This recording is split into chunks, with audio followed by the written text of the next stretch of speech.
עוסק בתורה לשמו זוהי לכל מרבה כל עוסק בתורה לשמו זוהי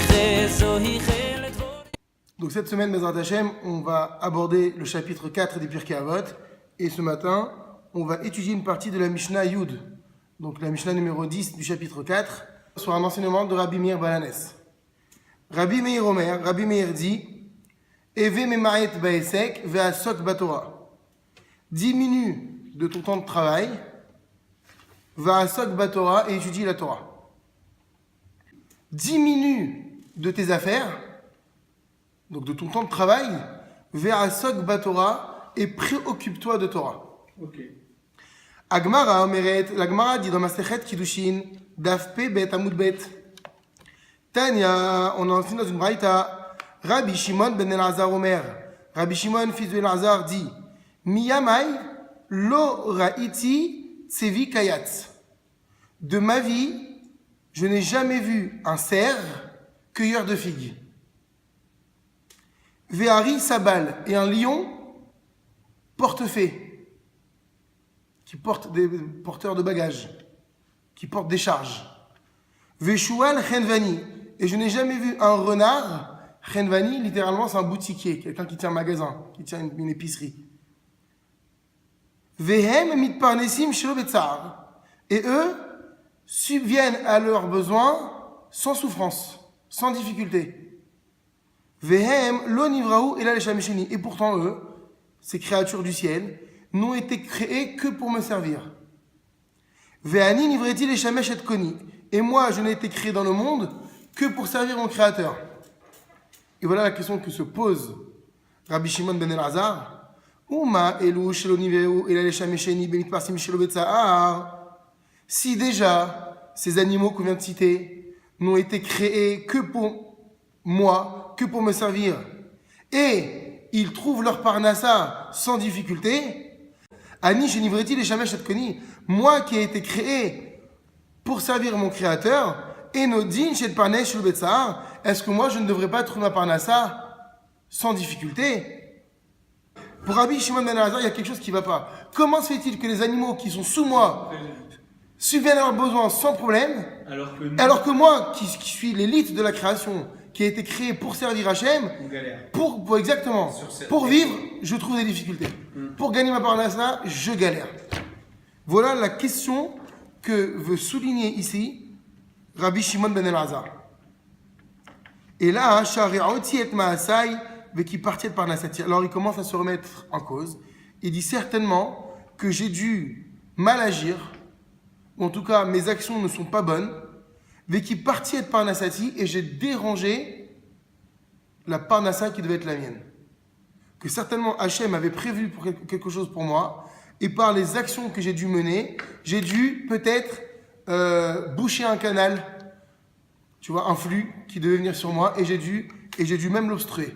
Voilà ce qu'il a, le problème que Rabbi Shimon ben Elazar est en train de soulever ici. Madoua ou Rotse, pourquoi est-ce qu'il a pris ces exemples ici, le Rav? Pourquoi il a pris l'exemple de ce cerf qui serait cueilleur de figues? C'est un peu bizarre. J'ai jamais vu de ma vie un cerf qui serait cueilleur de figues.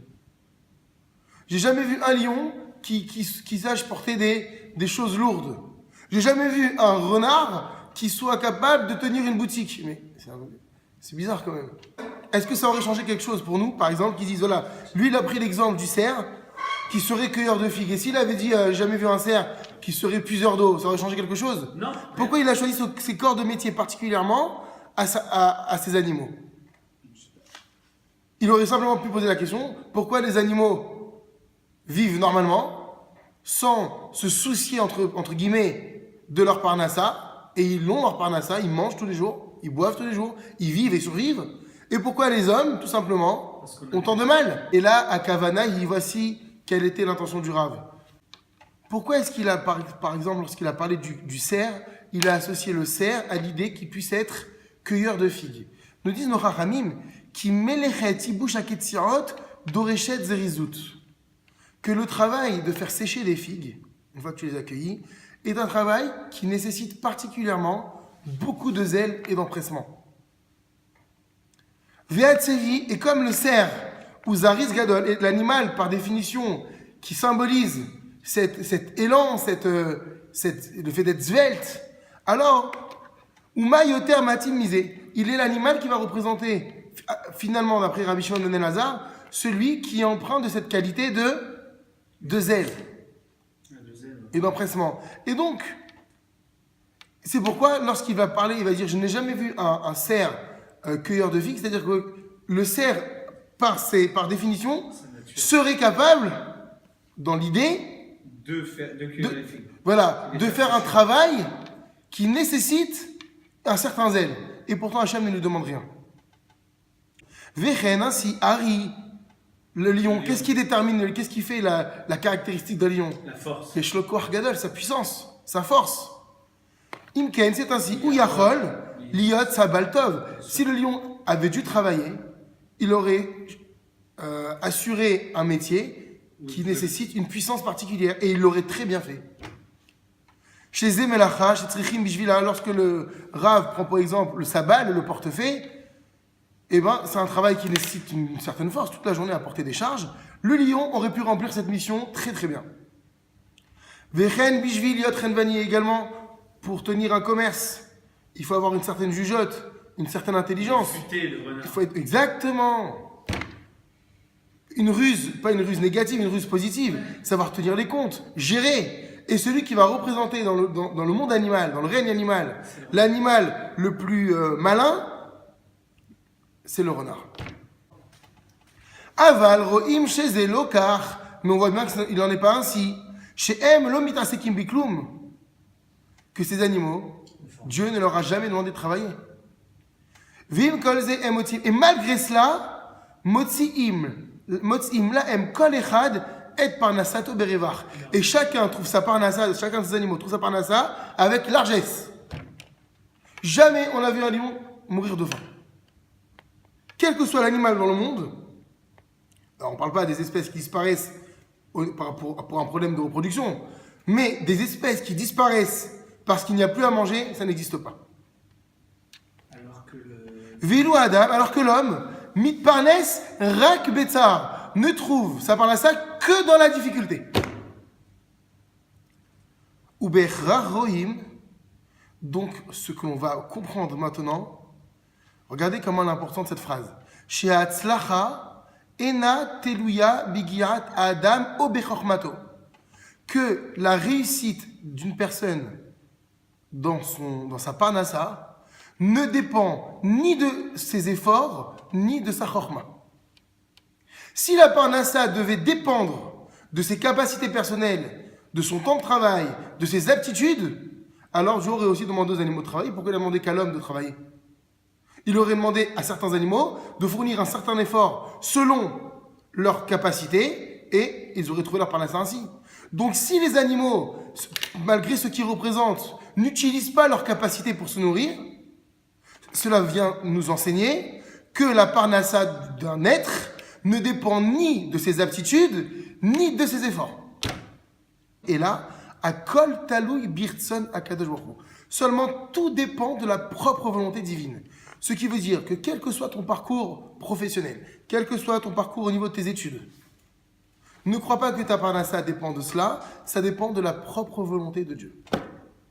La preuve, les autres créatures du monde, les milliards de créatures qui existent, autres que l'homme, ne vivent non pas par leurs propres aptitudes, mais uniquement par la volonté divine. Pourquoi voudrais-tu que cela soit différent pour l'homme? Ce qu'est en train de dire le maître, c'est que quand tu vas te lever le matin, et tu vas cravacher, et tu vas te lever à 6h pour être au boulot à 8h, et tu vas rentrer à 21h, et tu vas être encore sur tes mails pour voir si le contrat finalement il risque de bien passer, et de bien préparer, on te dit ça ne dépend ni de tes efforts, ni de tes capacités de tchatcheur, ni de tes capacités intellectuelles, uniquement de la volonté divine. Ça, c'est un enseignement terrible, ça.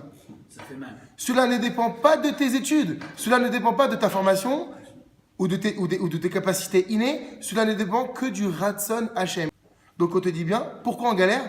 Parce que tu crois que la parnassa sera issue de ton travail. Donc tu penses qu'en travaillant plus, tu vas gagner plus. Ça n'a rien à voir, disent le Chachamim dans la Gemara. Tout dépend de ce qu'Akadosh Baruch Hu a voulu pour toi. Pourquoi t'en as qui vont ouvrir, je sais pas moi, une agence immobilière, ils vont cartonner, l'autre il va ouvrir une agence immobilière en face, il va rien faire. Ils ont eu le même parcours, les mêmes chances. Pourquoi un il marche, l'autre il marche pas? Ils ont les mêmes capacités. Parce que Kadosh Baruch Hu a décidé que un sa parnassa, il l'aura comme ceci. Pas par rapport à son travail, il aura sa parnassa. Et donc, cette parnassa va se déguiser dans son activité. Et l'autre qui a le même parcours, les mêmes possibilités, ça ne marche pas. Pour te montrer ici et te prouver, dit Rabbi Shimon ben Elazar, que la parnassa ne dépend pas de ce que l'on fait ou des efforts que l'on mène. Alors, il y a un faux semblant à jouer. Il y a un rôle, puisqu'on parle de rôle l'autre fois. Il y a un rôle à jouer. On appelle ça la ishtadlut, de montrer qu'on fait un effort, mais que finalement, on a conscience que c'est pas parce que je me suis levé ce matin à 7h que ce soir à 21h, je reviendrai les poches pleines. Pourquoi des jours oui, ça marche, des jours non? Parce que c'est Akadosh Baruch Hu qui a décidé, donc ça n'a rien à voir avec tes efforts. Maintenant, les efforts que tu fournis sont une vitrine pour laisser entendre que c'est ton travail qui va porter ses fruits. Mais les Chachamim ne disent pas du tout. La preuve, c'est les animaux. Ils ont tous en parlé à ça, les animaux, avec tous leurs capacités propres, et pourtant Hachem leur a jamais demandé de travailler, et ils ont leur parnassa sans difficulté dans la largesse. Regardez. Ou comment chez Mesoupar, comme on raconte à propos de Rabbeinu Avraham ibn Ezra. Shaya Chacham Gadol, c'était un géant Torah, le Ibn Ezra. Vechatav Perush Nifla, il a écrit un livre d'interprétation de la Torah exceptionnel, Veramok et très profond à la Torah. Veyadoua, et il est reconnu chez Hu Aya Anim Maroud. Rabbi Avraham ben Ezra était connu pour sa misère, très très très pauvre. Vechol Chochmato Lo Amdalo Ki Kachaya Ratzon Hashem. Et toute la sagesse qu'il pouvait avoir, pourtant, n'a pas été utile.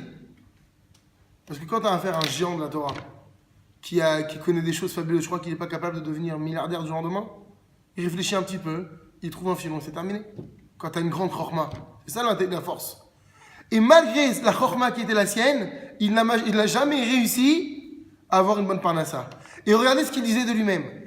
Chez En Mazal, il n'avait pas ce mazal, cette chance. Hachem, il n'avait pas décidé pour lui qu'il ait une bonne parnassa. Venixar alav liotani, et il disait de lui qu'Hachem avait décrété qu'il serait pauvre toute sa vie. Alors que, regardez, vous allez voir, il disait que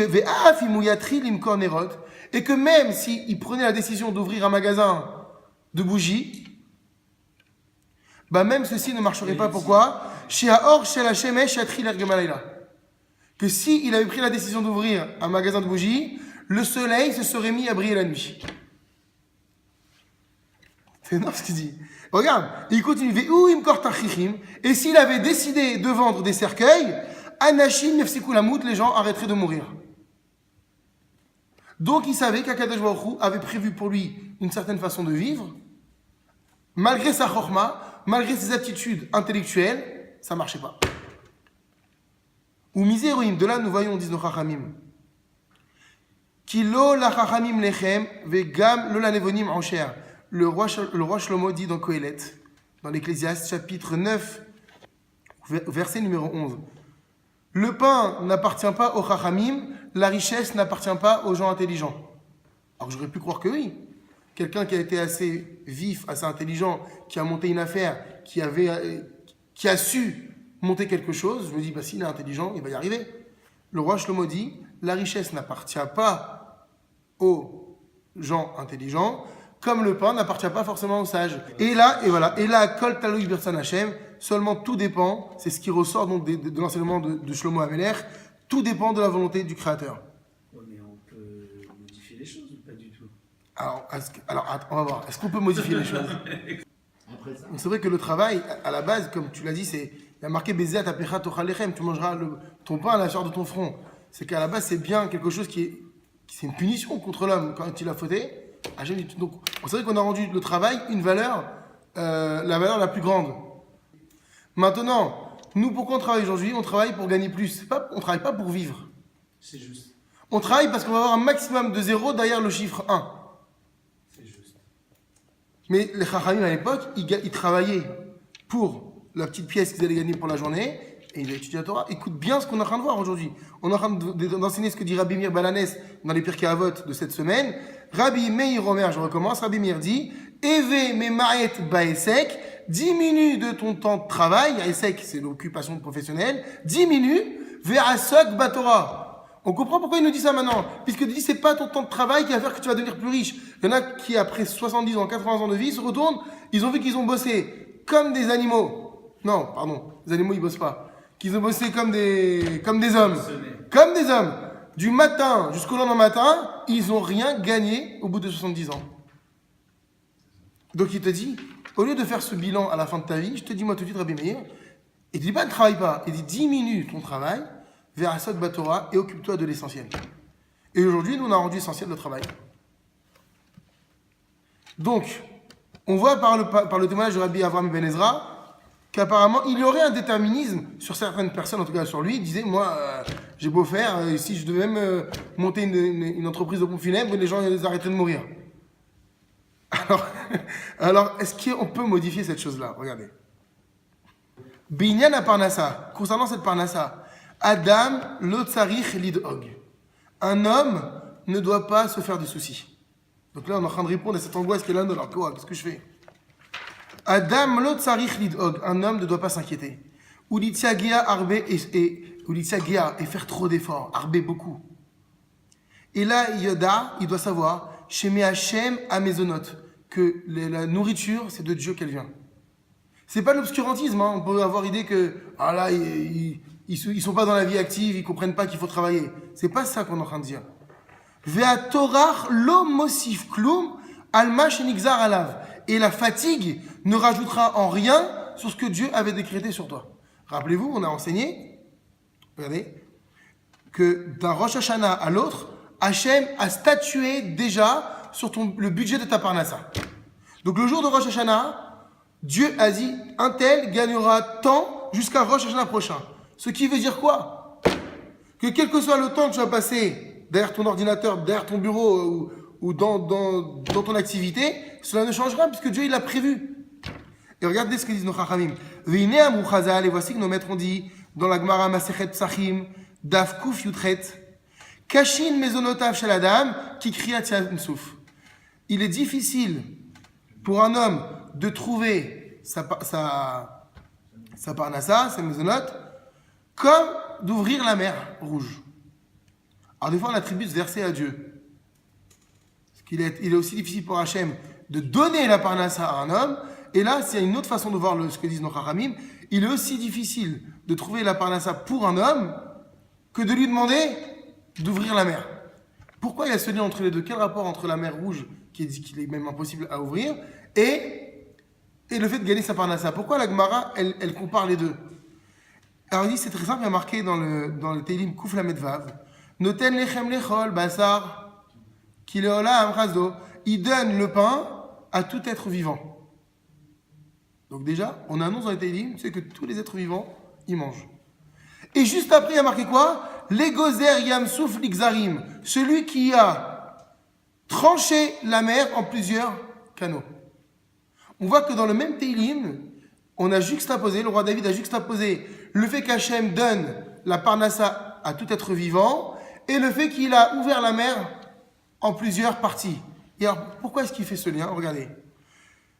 Va Midrash Omer, et le Midrash dit dans Mechilta Shemot, que quand on est sorti d'Égypte, il y a eu 4 catégories de juifs, 4 façons de penser. Quand on s'est retrouvé dans cette situation où la mer elle est face à nous, on était coincé entre le marteau et l'enclume. On a les Égyptiens derrière qui veulent nous massacrer, et on a face à nous la mer Rouge qui nous offre aucune issue, si ce n'est la noyade. Et voilà qu'il y a eu 4 sortes de réactions auprès du peuple juif. Qu'est-ce qu'on fait? Regardez. Ayou Amri, Ayou Shamrou, il y en a qui ont dit Nit Barbayam. Il est préférable de se noyer, Velo Nimsar bien à Mitzriim, mais surtout de ne pas retourner aux mains des Égyptiens. Donc, à choisir entre les deux morts, certains ont dit, une première catégorie, mieux vaut mourir noyé. Ayou, chez Amrou, Nachzor les Mitzriim. Il y a une deuxième partie qui a dit on retourne en Égypte. Ve'ayou chez Amrou, et il y en a qui ont dit Nilcham Adasof, faisons la guerre contre eux jusqu'à la fin et mourrons comme des guerriers. Donc après, il faut voir où est-ce que nous, on se serait situé. Et enfin, Ayush Amrou, la quatrième partie, a dit Naasa Ra'ash Gadol Akashot Bepachim Kedesh Yechashvu Sheyesh Lanu Arbe Kelim Milchama Yifachadu. Alors eux, à quoi ils ont joué? C'était, ils ont dit venez, on va faire beaucoup de bruit. Ils vont croire avec ce bruit et tous ces sons qu'on est surarmé et peut-être qu'ils vont s'arrêter. C'était une possibilité. Mais ce qu'ils n'ont pas pensé, c'est qu'il y avait une cinquième solution. C'est que la mer s'ouvre. Mais qui va penser à ça? Nous aujourd'hui, parce que c'est avéré, on connaît l'histoire de la Torah. Mais qui aurait pu penser que cette solution était envisageable? Que la mer s'ouvre devant nous? Il n'y a pas eu la cinquième possibilité. Regardez. Velo yadrou sh'Hashem echinem, ils ne savaient pas qu'Hashem avait déjà préparé l'échappatoire. Shi'ibaka ayam, à savoir que la mer s'ouvre. V'yit be'usham kalamitrim, que non seulement eux ils soient sauvés, mais que les Égyptiens, leurs ennemis, allaient périr à l'intérieur. Jamais le plus grand cinéaste n'aurait pas pu penser une telle chose. Vekar be'parnassa, il en va de même pour la parnassa. Kol echat roshev, chacun commence à réfléchir. Kol midrachim, à toutes sortes de possibilités. Comment je vais gagner ma parnassa? Qu'est-ce que tu me conseilles aujourd'hui? Qu'est-ce que je fais? Je me lève plus tôt. Je vais démarcher ce client. Je pars une semaine à Shanghai.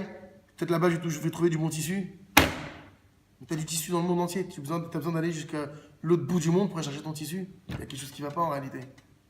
Et donc, on cherche toutes sortes de possibilités pour trouver la parnassa. Mais il y en a une qu'on ne pense pas, à laquelle on ne pense pas. C'est que Dieu te l'a donné, tout simplement. Si les enfants d'Israël disent ouvre-nous la mer, il ouvre la mer, Hachem. Ou Bessof, parce que sache que finalement Hachem il a prévu la parnassa déjà. Et toi tu crois que ta parnassa elle n'est pas prévue, que tu dois aller travailler chaque jour pour la gagner. C'est faux. C'est ça, c'est la cinquième possibilité. Les Chachamim me disent que quand tu fais ta tefila, il faut demander le max. Il y a une histoire qui est racontée comme ça, que quelqu'un après 120 ans il est monté au ciel et Hachem il lui déroule toute la vie qu'il a eue. Et il regarde. Et Hachem, il lui montre une super belle maison, un palace et tout. Et le type, il dit, mais c'est pas chez moi, ça. Moi, j'avais un 5 pièces dans le 16e. J'avais pas un palace, je ne sais où. Il fait, mais oui, mais toi, dans tes filottes, tu me demandais quoi? Je veux un 5 pièces dans le 16e. Ce que je te montre maintenant, c'est ce que tu aurais pu avoir si tu me l'avais demandé. Mais non, c'est limite. Hachem, je veux une Rolls. Hachem, je veux une Ferrari. Mais pourquoi une? Si tu es capable de me demander avec toute ta sincérité, avec toute ton honnêteté, avec tout ton amour, ce que tu veux, je t'assure que je te l'aurais donné. Dans notre filote, les Chachamim nous disent, soyez le plus large. Mais rajoutez à la fin, toujours, pour mon bien. Parce qu'Hachem, il peut te donner une richesse exceptionnelle. Si cette richesse, elle te détruit toi, ton couple et tes enfants, donc tu demandes à ta fille là, je veux ça, je veux ça, je veux ça, mais je t'en prie, si tu penses que c'est pas pour moi, ne le fais pas. Et c'est comme ça qu'on comprend le témoignage de Rabbi Avraham Ben Ezra. Rabbi Avraham Ben Ezra avait un travail au niveau Torah à fournir. Et que s'il s'était affairé dans son travail, dans ses bougies, dans ses cercueils, dans quelle que soit l'activité qu'il aurait choisie, c'est-à-dire que sa vie n'aurait pas été utile à 100%. Donc en fait, il comprend que si Dieu a décidé que sa parnassa ne veut pas être le fruit de son travail, d'un travail, c'est parce qu'il devait axer sur autre chose. La preuve, c'est qu'il n'est pas mort de faim, quoi qu'il arrive. Donc la parnassa, il a eu. Parce que ne pas confondre parnassa et richesse, la parnassa, c'est le fait de pouvoir rentrer à la maison, je vous le dis souvent, de rentrer à la maison, de dire, Baruch Hashem, mes enfants, ils ont un toit, ils ont de quoi manger. Baruch Hashem, on a tous de quoi manger. Alors, il peut y avoir des difficultés. Il y a des difficultés, il y a des problèmes des fois dans la vie. Mais tu manges, tes enfants, ils mangent, ils ne meurent pas de faim. Est-ce que vous connaissez, vous, quelqu'un dans votre famille qui est mort de faim ces 100 dernières années? Il y a un deuxième problème, c'est que nous, quand je dis nous, c'est aujourd'hui, on s'impose un certain standing. Quand le type il a choisi de louer un appartement tous les mois à 3 000 ou 3 500 euros, ou d'acheter une maison qui va lui demander de payer 2 000 euros de traite par mois, et d'avoir une voiture qui va lui demander tant d'argent au niveau de l'assurance et au niveau de la consommation d'essence, et qui va vouloir une certaine tenue vestimentaire, c'est sûr qu'à la fin du mois, la parnassa elle est très difficile. Hachem il n'a pas prévu tout ça pour toi. Peut-être qu'il n'avait pas prévu que tu te mettes autant de niveaux. Donc c'est sûr que la parnassa elle va être aussi difficile selon ce que toi selon à quoi tu aspires. Mais si toi tu te suivis d'être un homme, j'ai pas dit pauvre, mais d'être un homme Ouais, mais simple dans le sens, pas avoir les yeux plus gros que le ventre, bah ça va te suffire. Donc c'est ça aussi le deuxième problème de la parnasse. Alors on finit avec ça. Donc on voit que finalement, on réfléchit à tellement de façons, savoir comment gagner sa parnassa, comment se crever à la gagner, alors qu'il y avait une autre façon. Et il y a une autre façon, c'est celle à laquelle on ne pense pas. C'est évidemment le travail, encore une fois, il est obligatoire. Je vous dis, c'est une mise en scène le travail. Mais c'est de compter sur Akadosh Baruch Hu pour qu'il nous donne. Comme l'on fait, et c'est pourquoi il y a cette juxtaposition dans les Teilim, Anoten Lechem Lechol Basar, Hachem qui donne le pain à toutes les créatures, et juste après, le verset nous dit, Hachem il a ouvert la mer. Pour te dire que Hachem il donne à manger de la même façon qu'il a ouvert la mer. Il a ouvert la mer de façon miraculeuse, il peut te donner ta parnassa de façon miraculeuse. C'est tout. Et donc la parnassa n'a rien à voir avec ton travail. C'est pourquoi, on termine sur cela, Vezé Omer Apasuk. C'est bien ce que dit le verset dans Devarim, chapitre 28, verset numéro 2. Uvaou alecha kol haberachot haele veisigucha.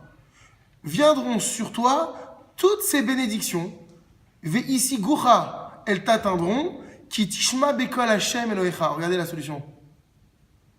Car tu auras entendu la voix d'Hachem, ton Dieu. Donc on voit qu'il y a un rapport maintenant entre la parnassa, toutes ces bénédictions viendront sur toi. Dans quelle mesure? Dans la mesure où tu es capable d'entendre ce qu'Hachem attend de toi, ce qu'il te demande. Donc rien à voir avec le travail finalement, il dit de parnassa. Maintenant la question que pose les Chachamim, c'est si tu me dis que les brachot viendront sur toi, il y a marqué elles viendront sur toi, pourquoi tu rajoutes elles t'atteindront? Si elles viennent sur toi, c'est qu'elles t'atteignent. Parce que des fois les brachot elles sont au-dessus de ta tête. La parnassa, elle est sur ta tête, prête à tomber sur toi, mais comme tu choisis un autre canal pour la trouver, elle ne t'atteint pas. C'est énorme ce qu'on va dire.